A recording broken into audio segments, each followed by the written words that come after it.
기도하겠습니다. 아버지 하나님 감사합니다. 오늘 우리에게 은혜를 베풀어 주옵소서. 예수 그리스도의 십자가와 그 피 흘리심을 묵상하며 십자가의 도가 우리에게는 무한한 영광이며 저 세상에는 미련한 것으로 보일 수 있지만 이제 그 복음의 깊은 은혜를 깨닫고 또한 고백하고 믿는 가운데 그리스도의 제자로 자신을 부인하고 자기 생명을 내며 그리고 복음을 부끄러워하지 않고 자기 십자가를 지고 걸어가는 제자의 길을 나아갈 수 있도록 우리 모든 심령들에게 권석들에게 또한 우리 각자 개인들이 십자가를 붙들고 나아갈 수 있도록 오늘 가는 모든 현장에서도 오늘 모든 만남에서도 모든 일들 가운데서도 어떻게 하면 나를 부인하며 그를 사랑하며 하나님께 영광 돌릴 수 있을지 깊이 묵상하고 믿음으로 도전하고 그대로 살아갈 수 있는 날 되기를 간절히 소망합니다. 주여 우리를 구하시며 당신께서 우리의 인격과 마음과 생각과 말과 행동을 세밀하게 붙들어 주옵소서. 구주 예수 그리스도 이름으로 기도합니다. 아멘.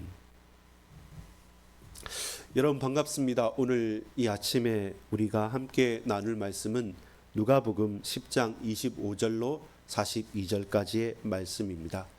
3월입니다 라고 했는데 벌써 3월 11일 화요일입니다. 3월의 둘째 주간을 나아가고 있고 조금의 일교차는 있지만 그것이 좀 큰 폭이지만 낮에는 많이 따뜻해진 것 같습니다. 우리 마음에도 따뜻한 위로가 있고 또한 회복이 있고 그러면서도 움츠렸던 부분들을 어깨를 쫙 펴고 담대히 그리고 당당하게 걸어가길 원합니다. 그렇다면 그 가운데서 저와 여러분에게 질문하고 먼저 해소됐으면 하는 그 심령 그 말씀이 바로 오늘 본문 누가복음 10장 25절로 42절까지의 말씀입니다. 마지막까지 우리가 우리 성도들과 또 동역자들과 뿐만 아니라 우리 대적자들과 이 세상 사람들을 향해서도 마지막에 좀 질문하고 싶은 게 이것입니다. 오늘 제목이기도 합니다. 무엇입니까? 누가 이웃입니까? 혹은 당신은 이웃입니까? 누가 이웃이 되겠느냐라고 예수님께서 비유를 통해서 말씀하시고 그리고 그 율법 선생에게 말하죠. 율법 교사에게 묻는 것입니다. 누가 이웃이 되겠느냐? 누가 저와 여러분의 이웃입니까? 가장 가까운 이웃이 됩니까? 라는 질문에 답하기를 간절히 소망합니다. 10장 25절입니다. 어떤 율법 교사가 일어나 예수를 시험하여 이르되 예수님께 믿고 싶어서 주님께 질문한 것이 아니라 예수님을 시험하고자 선생님 내가 무엇을 하여야 영생을 얻으리까?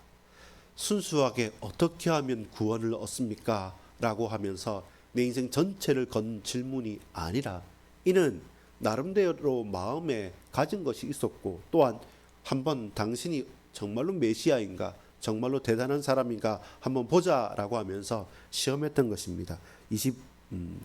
26절에 예수께서 이르시되 율법에 무엇이라 기록되었으며 네가 어떻게 읽느냐. 예수님은 다시 그 질문을 돌리는 것이죠. 내가 볼 때 너는 몰라서가 아니라 뭔가 가지고 있는데 네가 율법 교사이니까 율법에는 무엇이라 기록되었고 너는 그것을 어떻게 읽었느냐라고 할 때 그 율법 교사가 27절에 대답하여 이르되 내 마음을 다하여 목숨을 다하여 힘을 다하여 뜻을 다하여 주 너의 하나님을 사랑하고 또한 내 이웃을 네 자신같이 사랑하라 하였나이다. 나름대로 율법에 대한 진술을 요약한 것이죠. 그 지식과 그 고백이 틀렸느냐 잘못됐느냐라고 하면 그렇진 않았습니다. 예수께서 이르시되 네 대답이 옳도다. 네 대답이 옳도다. 이를 행하라. 그러면 살리라 하시니. 실제로 저와 여러분에게 있는 가장 첫 번째 걸림돌이 이것입니다. 영적으로 무지 혹은 모른다기보다는 막연하게 알거나 또한 정확하게 알고 있습니다. 그러나 알고 내가 말한다고 해서 정말로 우리가 그것을 믿고 그대로 살 수 있느냐라고 한다면 그것은 다른 문제이죠. 우리의 가장 큰 약점이 그와 같습니다. 복음을 말하고 저 스스로부터 이게 맞다 저게 맞다 판단도 하고 또한 이렇게 하라고 또 이렇게 합시다라고 하지만 정작 그렇게 살 수 있느냐라고 할 때는 고민되는 부분들이 많습니다. 29절입니다. 그 사람이 자기를 옳게 보이려고 예수께 여짜오되 그러면 내 이웃이 누구니까? 이렇게 이제는 약간은 흡족한 거죠. 나는 이런 생각인데 당신은 어떻습니까? 라고 하는데 예수님께서 네 말이 맞다. 그리고 그대로 행하며 그렇게 살면 너는 된다라고 긍정을 해주니까 좋은 대화 기법입니다. 거짓말이 아니고 참 맞으니까요. 근데 이제 조금 우쭐해져서 처음에 시험하려고 일렀고 그 다음에 자기를 옳게 여기려고 사람들의 마음을 그대로 드러내는 것 같습니다. 내 편인가 네 편인가 우리 편인가 대적인가 라고 재다가 우리 편이면 그럼 더 강화하는 거죠.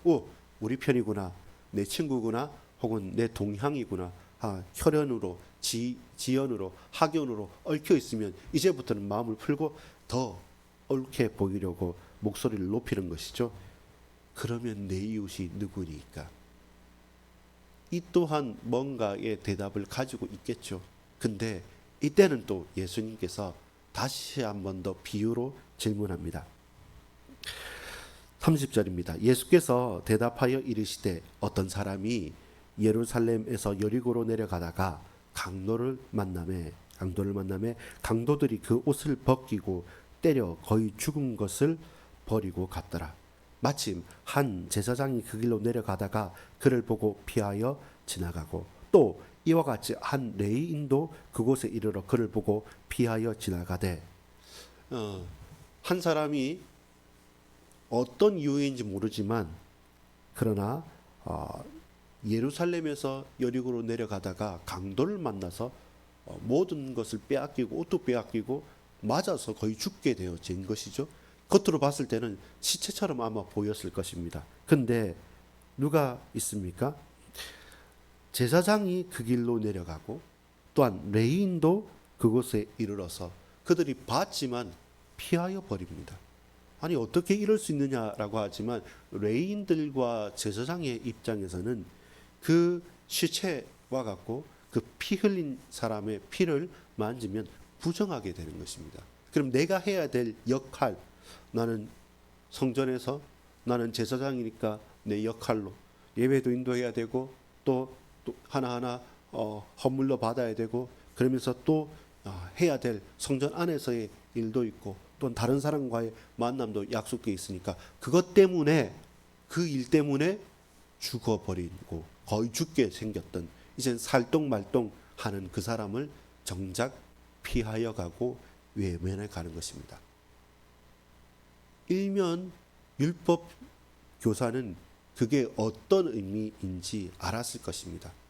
우리가 생각하는 것처럼 왜 그렇게 선을 행하지 않고 도와주지 않고 그냥 갔냐라는 기억보다는 율법학자로서 그럴 수밖에 없는 이유들을 아마 알았을 것입니다. 그런데 예수님께서 말씀하시는 중요하게 짚으시는 장면은 그것이 아니죠. 바로 그 뒤에 나오는 겁니다.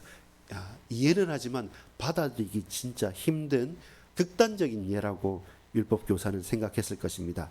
자, 33절입니다. 어떤 사마리아 사람은 여행하는 중 거기에 이르러 그를 보고 불쌍히 여겨 가까이 가서 기름과 포도주를 그 상처에 붓고 싸매고 자기 짐승에 태워 주막으로 데리고 가서 돌보아 주니라. 그 이튿날 그가 주막 주인에게 데나리온 2를 내어주며 이르되 이 사람을 돌보아 주라. 비용이 더 들면 내가 돌아올 때 갚으리라 하였으니 네 생각에는 이 세 사람 중에 누가 강도 만난 자의 이웃이 되겠느냐. 이르되 자비를 베푼 자이니이다. 예수께서 이르시되 너 가서 너도 이와 같이 하라 하시니라. 무슨 말씀입니까?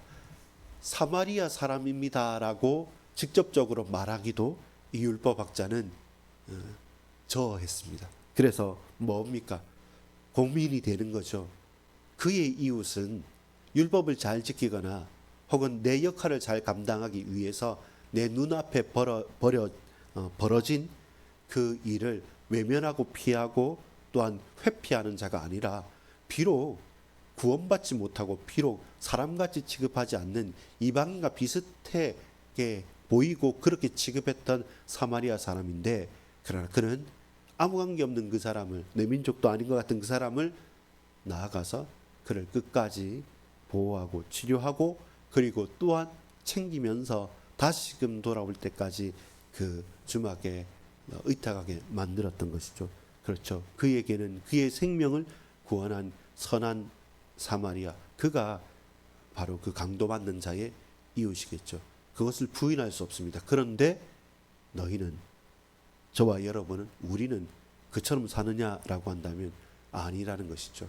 결국 율법학자의 말과 그 행동과 그의 깊은 곳에서는 그대로 하나님을 사랑하고 이웃을 사랑하면서 살지 않고 있다는 사실들을 예수님께서 지적하는 것이죠. 마르다와 마리아의 유명한 비유도 그 연결해서 나옵니다. 그들이 길 갈 때 예수께서 한 마을에 들어가심에 마르다라 이름하는 한 여자가 자기 집에 영접하더라. 그때 마리아라는 동생이 있어 주의 발치에 앉아 그의 말씀을 듣더니, 가장 예수님께서 사랑했던 남매들인 죽었던 나사로, 오라버니죠, 오빠인 나사로와 그리고 언니인 마르다와 마리아, 이 남매들에 대해서 애정과 또한 예수님의 사랑과 또 끈끈한 유대 관계가 많았던 집안입니다. 자, 근데 마르다는 39절 40절 넘어가면서 마르다는 준비하는 일이 많아 마음이 분주한지라 예수께 나와 이르되 주여 내 동생이 나 혼자 일하게 두는 것을 생각하지 아니하시나이까. 그를 명하사 나를 도와주라 하소서. 주께서 대답하여 이르시되 마르다야 마르다야, 네가 많은 일로 염려하고 근심하나 몇 가지만 하든지 혹은 한 가지만이라도 족하니라. 마리아는 이 좋은 편을 택하였으니 빼앗기지 아니하리라 하시니라. 무엇입니까? 이 두 가지 하나의 비유와 또한 이야기를 통해서 결국 율법 교사가 예수님께 질문했던 그 질문에 대한 대답을 예수님께서 증거하시는 것입니다. 근데 비유와 또한 이야기를 통해서 깨달을 자들은 깨닫지만 깨닫지 못할 자는 깨닫지 못하게 만드는 것이 오늘 본문인 것 같습니다. 누가 이웃일까요? 강도 만난 자의 이웃은 누구입니까? 아무리 율법을 잘 지키고 내 할 역할 때문에 어찌할 수 없었다는 이유와 핑계가 많을 수 있으나, 그러나 그것은 죽음을 앞에 놔둔 사람의 이웃은 아닌 것이죠. 결국 이웃은 지위가 보장을 하거나 그 사람의 배경이 보장하는 것이 아니라 실제로 현장에 죽어가고 있고 죽은 사람을 살리는 자가 내게 영적으로나 또한 육신적으로나 돌봄과 사랑을 베푸는 자가 이웃이죠.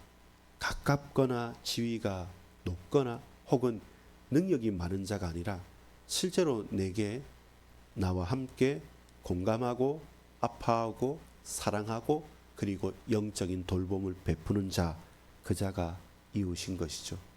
인정하기 싫지만 이방인보다 더 경계했고 무시했던 유대인들에게서는 그 사마리아인, 그 선한 사마리아인이 바로 이웃이 됐던 것처럼, 저와 여러분이 이웃을 사랑한다는 것은 말로만의 사랑이 아니라 적당한 선을 유지하는 사랑이 아니라 그 선을 넘어서고 그 경계를 온전히 사라지게 만들어 보신 그리스도의 사랑으로 사랑하는 것이, 죽기까지 자기 몸을 버리시는 그것이 진정한 이웃의 사랑인 것이죠. 이것을 실천한다라는 것은 시도조차 시작조차 어렵기도 합니다. 그러나 여러분 오늘을 살아가면서 결국 한 영혼을 구원하고 복음을 증거하고 그리고 우리 교회에서 전도를 하고 부흥한다는 것은 말을 잘해서나 어떤 대단한 뭔가를 보여줘서가 아니라 영혼을 울리고 구원할 수 있을 만큼 내 옆에 다 떠나도 이 사람은 내 옆에 남겠구나라고 하는 그런 감동적인 그리고 그 삶이 실제로 나눠줄 수 있는 온몸으로 함께 뒤엉킬 수 있는 그 사랑, 그 십자가 사랑으로 사랑하는 자가 결국은 이웃이 되는 것이죠. 그런 부분으로 우리가 이 하루에 한 영혼을 놓고 우리 가족들이나 가까운 이웃들이나 그리고 우리를 핍박하는 그 영혼들을 위해서 내가 이 사람에게 선한 사마리아인과 같은 이웃이 되겠다라는 마음으로 중심으로 그리고 실제로 그렇게 손과 발을 움직여서 이웃이 된다라고 한다면 전도를 어떻게 할까 혹은 어떻게 이 영혼을 살릴까라고 하는 모든 개념 자체가 사실 달라질 것 같습니다. 가시와 같은 이웃도 있고 십자가 같은 가족들도 있지 않겠습니까? 아니면 내 개인이 그렇게 용납되지 않을 때도 있지 않습니까? 저 스스로를 돌아보고 우리 개인을 돌아볼 때마다 그리스도 예수 안에서 그렇게 나라는 인간을 우리 가족들을 우리의 동역자들을 우리의 성도들과 지체들을 그리고 옆에 있는 또 내게 계속 다가오는 그 영혼들을 온몸 다해서 십자가 사랑으로 사랑할 수 있는 선한 이웃이기를 소망합니다. 그 눈으로 그 입술로 그 중심으로 움직이고 달려가십시다. 그러면 그 영혼을 주께서 왜 우리에게 맡기시지 않겠습니까? 왜 전도가 안 되고 왜 영혼이 없고 왜 할 수 없냐면 아직까지 나 스스로도 그렇게 용납할 수 있는 그런 선한 사마리아인이 아닌 것이죠. 또한 마르다와 마리아의 예를 봐서도 앞에 있었던 이 강도 만난 자에게는 이웃이 선한 사마리아인이었다고 한다면 하나님을 사랑한다는 것은 무엇이겠습니까? 마르다가 최선을 다해서 많은 것을 하고 또한 그것이 잘못됐다고 할 수 없습니다. 오히려 한 가지가 부족하다고 말합니다. 다 갖췄고 그 갖추는 것 좋은 것이죠. 근데 좋은 것 한 가지가 빠졌는데 그것은 무엇입니까? 마르다는 다 가졌지만 하나가 빠졌고 마리아는 다 없는 것 같은데 그것 하나 가졌는데 하나님께서는 무엇을 더 기뻐하고 사랑하실까요? 예수님께서 분명히 말씀합니다. 마르다야 마르다야 타 이르듯이 그 마음을 알기 때문에 책망보다는 타 이르듯이 말씀하면서 이렇게 고백하십니다. 몇 가지만 하든지 혹은 한 가지만이라도 족하니라. 마리아는 이 좋은 편을 택하였으니 빼앗기지 아니하리라 하시니라. 결국 우리가 가장 좋은 것 하나님과의 사랑의 관계에서 주의 말씀이 내게 들려지고 은혜가 되어지지 않고 그것이 믿어지지 않으면 또 다른 여러 가지 좋은 것들로 분주하여서 마음이 편치 않은 것이죠. 주를 위해서 봉사하고 이 성도들을 위해서 배려하지만 정작 하나님의 은혜가 내 가슴에 깊이까지 닿지 않으면 그 헌신과 배려와 봉사가 결국 분노 내지는 안타까움과 갈등과 번민으로 우리 가슴을 치게 되는 것이죠. 그러면서 화를 내게 되고 그러면서 예수님께 따지듯이 예수님 왜 마리아가 나를 돕게 하지 않습니까? 라고 항변하게 되는 것이죠. 그것이 인간의 한계입니다. 우리가 뭔가 하나님과의 진정한 인격적인 만남과 그 속에서 뜨거운 사랑과 그리고 하나님 은혜가 우리에게 임하지 않으면 그것 없이 다른 어떤 것으로 하고자 하는 것들이 결국 크고 작은 걸림돌이 되는 것이죠. 반대로 그럼 우리 말만 그리고 그냥 자기가 이기적으로 원하는 것만 한다는 것도 사실은 아니었습니다. 예수님께서 마르다도 인정하십니다. 그러나 한 가지 부족한 것이 있다고 말씀합니다. 그것은 뭡니까? 하나님의 은혜가 내게 임하여야 됩니다. 주의 말씀에 청종하고 하나님을 사랑하는 최고의 것은 말씀하시는 하나님의 말씀을 온 마음을 다해서 귀를 열고 듣고 그대로 가슴에 받아서 그렇게 행하는 것입니다. 누가 뭐라고 하더라도 그 말씀에 집중하는 것이죠.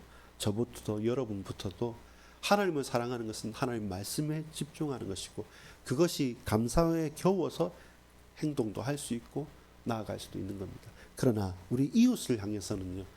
이웃을 향해서는 우리 몸 자체가 나아가서 그 영혼을 살리는 것이고 친절하게 구원하는 것이죠. 내 형편과 내 기준을 내려놓고 가기를 소망합니다. 나는 나의 이웃이 되는가? 나는 우리 남편과 아내의 이웃이 되는가? 우리 자녀들과 우리 성도님들의 이웃이 되는가? 사실은 여러분 내 한 몸이잖아요. 그리고 가족이잖아요. 그 이웃과 비교할 바가 되겠습니까? 근데 우리는 이웃보다 못하게 혹은 그 선한 이웃의 역할조차도 감당하지 못하니 한 마음과 한 형제 자매라고 하는 우리 성도들과 우리 가족들에게 부끄러울 수밖에 없는 것이죠.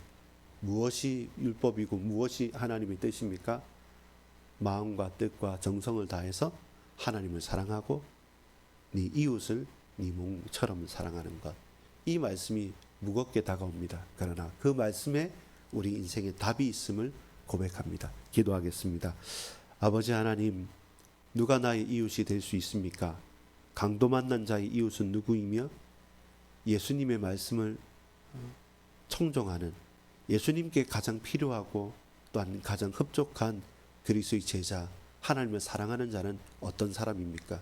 나를 제자로 부르시며 나를 현장의 전도자로 부르셨기에 그 영혼들을 놓고 인생 모든 것을 들여서 십자가 사랑으로 사랑하는 이웃이 되게 하시고 예수님의 발 앞에 무릎 꿇고 모든 것을 내려놓고 그 말씀을 생명처럼 받아 그 은혜를 소중하게 간직하며 뜨거운 열망으로 주님만을 위해 살겠다고 다짐하고 고백하고 행동하고 결단하는 우리가 그리스도의 제자로 나아갈 수 있도록 주님 오늘 가는 모든 현장과 만남과 사건 가운데 역사하옵소서. 구주 예수 그리스도 이름으로 간절히 기도 올리옵나이다. 아멘. 이 하루 하나님께 최고로 영광 돌리는 날 되기를 소망합니다. 누구의 이웃이 되시겠습니까? 우리 주님의 부르신 가운데, 우리 영혼의 부르신 가운데, 우리 각자의 심령 가운데 참된 이웃이 또한 가족들이 그리고 한 몸이 되어지기를 간절히 소망합니다. 기도하겠습니다.